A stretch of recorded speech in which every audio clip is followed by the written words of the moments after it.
Welcome to the First Right Podcast, a weekly conservative news show brought to you by Restoration of America. I'm your host, Jerry Ewalt, and today we are excited to have with us Bronson Winslow, who is skilled at dismantling the media industrial complex of the left. Well, Bronson, thank you so much for joining us today. Thank you for having me. I'm excited to talk about ProPublica and the report we've been able to put together. Well, we have a lot to talk about on that subject, but before we begin, we would just love to have you talk a little bit about yourself and how you came to Restoration News. Of course. After I graduated, I started a small local paper in the mountains of Virginia, and from there, I started to work for the Daily Caller. I moved to D.C. and started to get involved in politics, where I started to pick up Second Amendment reporting. And while working there, I connected with the Director of Research, Hayden Ludwig, and he followed some of my work for a while and invited me to come over and join the team. Since then, I've had a blast working with the whole team, putting together great reports and working on good conservative journalism. Yeah, Hayden's got a good eye for talent, so we're thrilled that you are with us right now. So, ProPublica, right? They claim to be an independent, nonprofit newsroom that produces investigative journalists on government, business, other institutions. They claim to be right down the middle. But your investigation has come up with something very different. So you call them the attack arm of the Democratic Party. So walk me through some of the things that you've uncovered. Well, it's honestly scandalous to hear them call themselves a down-the-middle, nonpartisan institution when you can look at their donors, you can look at their history, you can look at the review of all the articles we did, and you blatantly see that they're not only nonpartisan, they swing heavily towards the left. They do, and as I went through the article, I picked up on a couple of what I would call shocking statistics. The first one that came to mind was they're 23 times more likely to attack a conservative than they are a liberal. So can you expand on that a little bit? We went through 716 articles trying to find out how many of their articles were slanted, and we did find they were 23 more times likely to target conservatives over the left. It was a total of 242 articles that were politically slanted, and of those 242, 232 were anti-conservative, and only 10 were anti-left. It was honestly shocking, and when I went into the project, I thought we would find somewhat of maybe not even, but a respectable keel between the two sides, but it was blatantly slanted against conservative values throughout all of their articles. And again, this wouldn't be a big deal if they openly declare that they're a left-leaning organization, but they don't. They're down the middle. They want to be unbiased, but yet 23 times more of an attack on conservatives than you would see with liberals. And it doesn't stop there. Right. I think the other thing that you call out is you did a little research on the staff at ProPublica and how many people, are registered Democrats versus Republicans. Talk a little bit about that one. We were able to find 35 registered political affiliations for the frontward-facing staff of the news team. Those would be editors and writers, most of the content side of things. And of the 35 we were able to find, 27 of them were registered Democrats, while only 3 were registered Republicans. Quite a disparity for the content-creating staff of an institution to call themselves unbiased. There's no equality when it comes to a party affiliation at ProPublica. So what about the donors? You also uncovered quite a bit about big organizations that donate to ProPublica. And how is that? Is that slanted one direction versus the other? It's definitely slanted in one direction. The Sandler Foundation, which is one of their leading donors, $50 million since their founding. In total, it's 20% of all donations ProPublica has ever received. Also funds smaller grassroots organizations that have targeted Clarence Thomas, like many of ProPublica's recent reports have. So you start to see this web of left money all coming together, forming this centralized idea that we need to attack the courts, demonize conservative values. And from that, you can see that ProPublica is not just a down-the-middle organization. They are almost a puppet of large money organizations coming together and then using ProPublica as a credible tool to release these attacks on conservative values. Yeah, and the courts have been a specific target of ProPublica. Can you expand on that?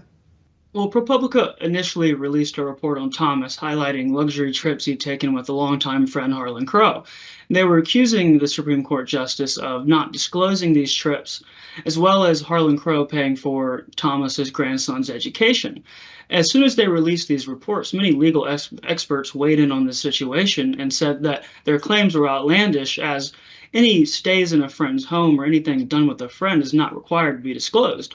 And for the education of Thomas's grandson, it's not right to demonize Harlan Crow for taking care of youth. He explicitly states after this report was released that not only did he feel impassioned to help Thomas's grandson, he also does it for many, many youth. So it's not a one-off situation where he's just paying for someone's tuition for a favor or something. It's a long-standing thing he's done.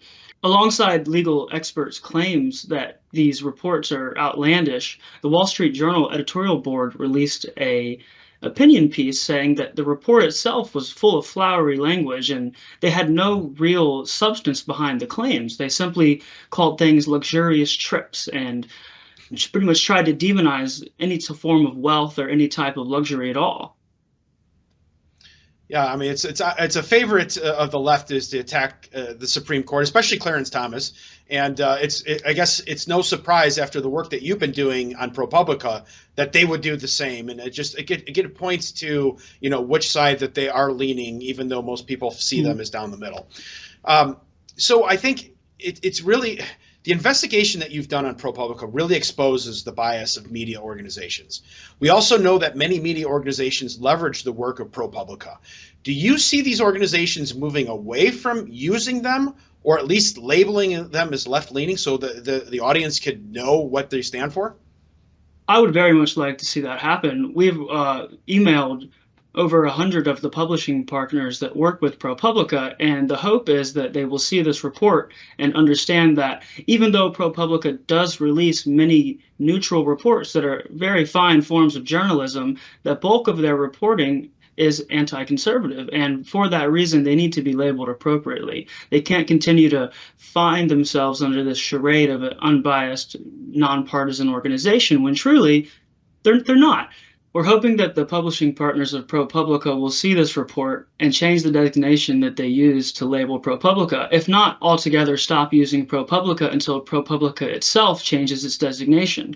It can't continue to fall under this charade of nonpartisan, unbiased journalism when we have the receipts on the table. We have the facts and we have the proof, but they continue to ignore that and they continue to label themselves as they please, as their donors would like them to appear, so that the credibility of all their attacks can continue. But as long as we are putting these receipts on the table, it's improper for them to continue to do that. And it's even more improper for the publishing partners to continue to support and defend them for using this unbiased designator. Yeah, to your point, it's deceptive, and I'd like to assume that most of these organizations don't realize that. Maybe they weren't paying attention, but your investigation clearly calls that out now. So there should be no excuse for them to continue down that path, or at least label them as a left-leaning organization based on everything that you've uncovered. So I hope that that's where we're headed on things like that, because the American people, they want to know, they want the facts, they want information, but they want it unbiased, and that's just not what ProPublica gives you. Does not at all. Well, Bronson, this is fantastic, and I'd like to ask, you know, what's next? What's on your radar of things that you're looking into? Continuing into media bias, all forms of it. Any publication, it's not safe if they're hiding their bias, as well as crime policies, as well as looking into many Second Amendment cases, as well as defending the Second Amendment from the constant attack on the left, who would wish to disarm Americans but constantly hide that fact behind ideas of gun violence prevention, which we all know the safest form of gun violence prevention is being a safe gun owner.